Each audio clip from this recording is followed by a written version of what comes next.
It's Sunday, March 22nd, and it is spring. And this is the second time we've been doing Popple here. I'll probably be back more times just to keep up on the changes that are happening here in Popple. The last time I was here, the waters were receding. As you can see, the waters are back up again. We've had some rain and more snow melt, and things are high again. They are saying the Popple River will peak in Popple today. You can also see there's been some freezing and ice along the edges here.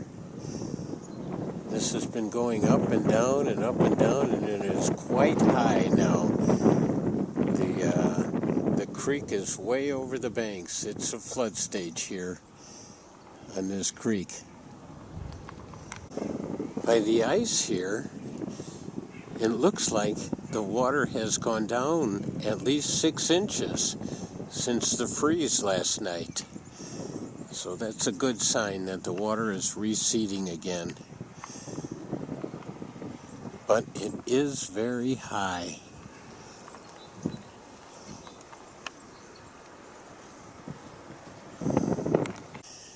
It looks as though the vernal pond has thawed and refrozen again. You can see there's some green plants starting to come up here.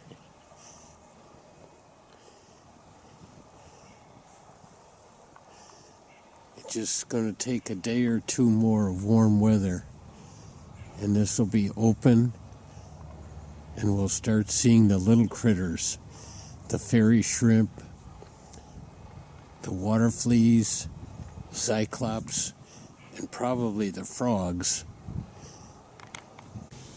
I believe I missed this stump the last time. Oh, these are old woodpecker chippings away. And because of the shape of it, do you remember what woodpecker it is? Okay, yes. The pileated woodpecker, our largest one. If you watch old cartoons, it's Woody the Woodpecker. He's a pileated woodpecker.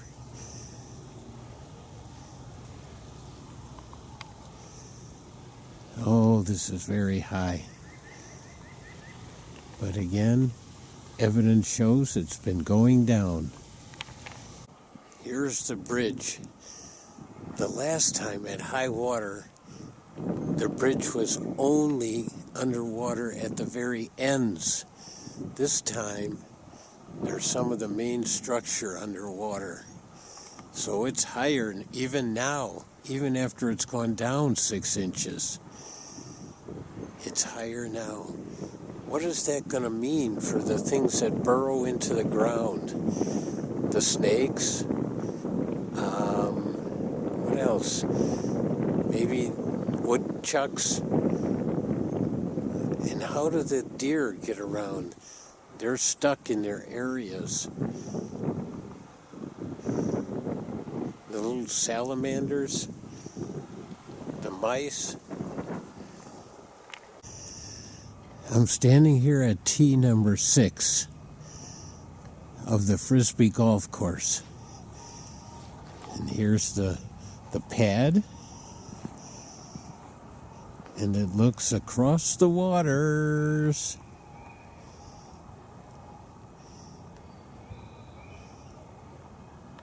Is the cage over there. Here's the Popple River, all the way up into the nature area here. What is it bringing up from the river?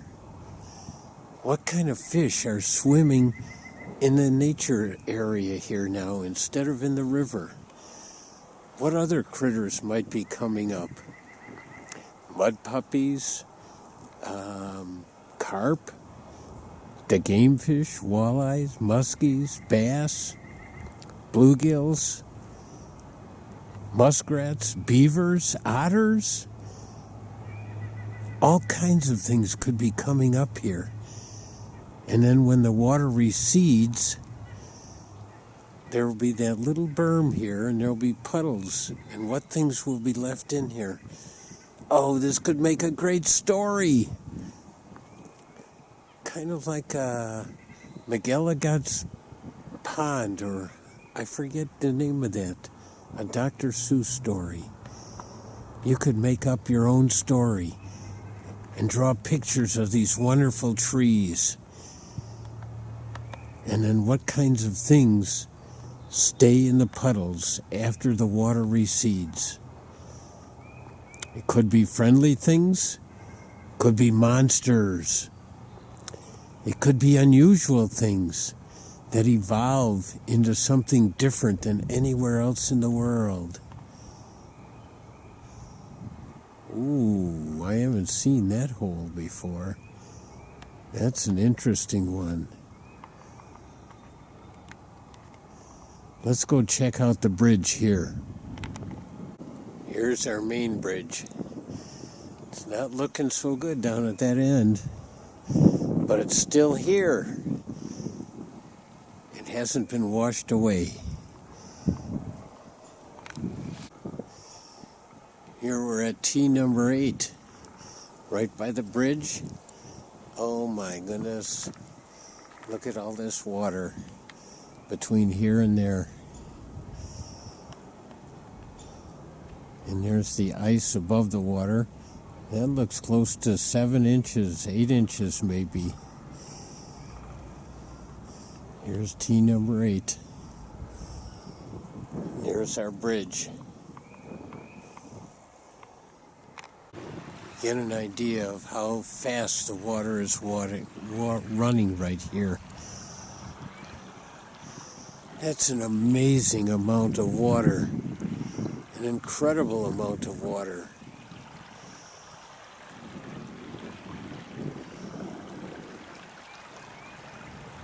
That's what our planet is all about. The blue planet.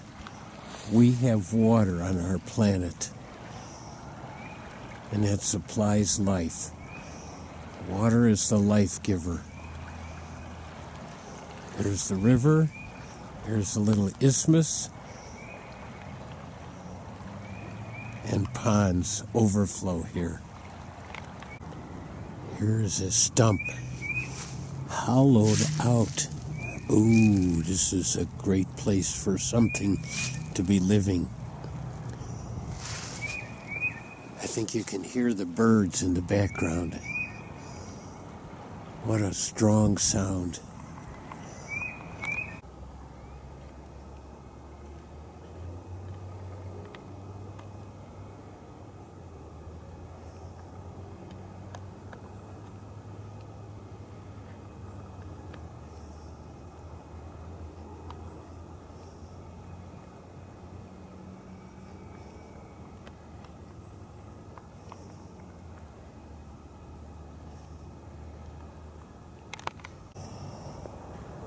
Here I am, just about at the exit by the pool of Popple Nature Center, in amongst these old trees. Some broken down, some fallen down, great habitats though. But then I come across something very strange. I don't know if I've ever seen anything like this. Let's see if I can zoom in on it here. There it is. Oh my goodness, what is that? Could that be an egg? Could it be a remnant of an animal? What could that possibly be? Oh, I bet you can tell me. Okay, now back to serious stuff.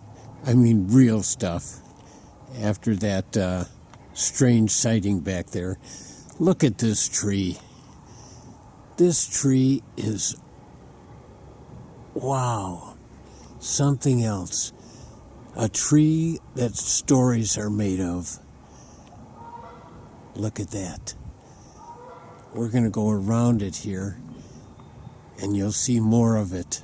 Here's the other side of that same tree. Just look at that. What a hideout that would be.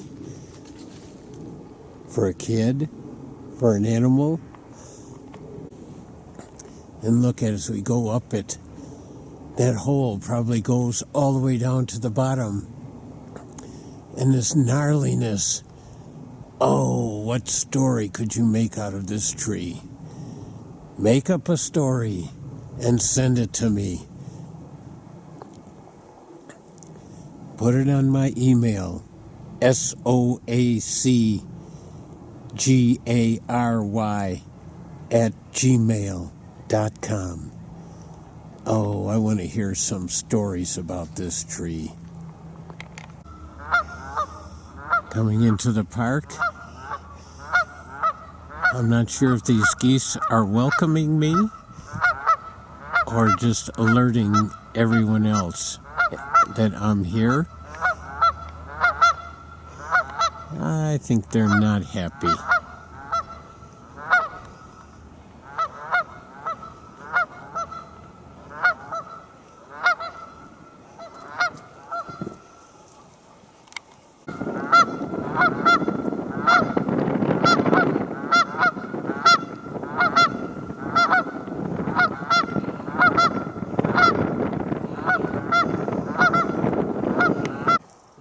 After leaving Popple Nature Center, just strolling around Reedsburg, we have these wonderful outcroppings right in the city of Reedsburg, in the neighborhoods. And not only the outcroppings, but also icicles here. And look at these rocks, how the lines are slanting upright in some places, and straight across in other places. Again, this is sandstone. And it shows maybe upheaval, maybe wind erosion, but different layers of erosion. And then the mosses. Great mosses all around here. And this is just in the city, right near the sidewalks. This is great. I'm wandering back into Popple Nature Center here. This is right on the outskirts of it, as you can see. The trees in the background there. But they dumped the snow from the streets here, and it's still there. So why hasn't it melted? Because, just like with forming a glacier, as you get more snow packed higher and higher, it mats down the snow, and it becomes harder and together in an ice pack, and then it's much harder to melt, so it takes a longer time. But as you can see, it is melting, and that's what's happening to the glaciers too, even though they're packed down tight and icy because of the warmthness and the sun coming through more and more every year. They are melting more than they used to.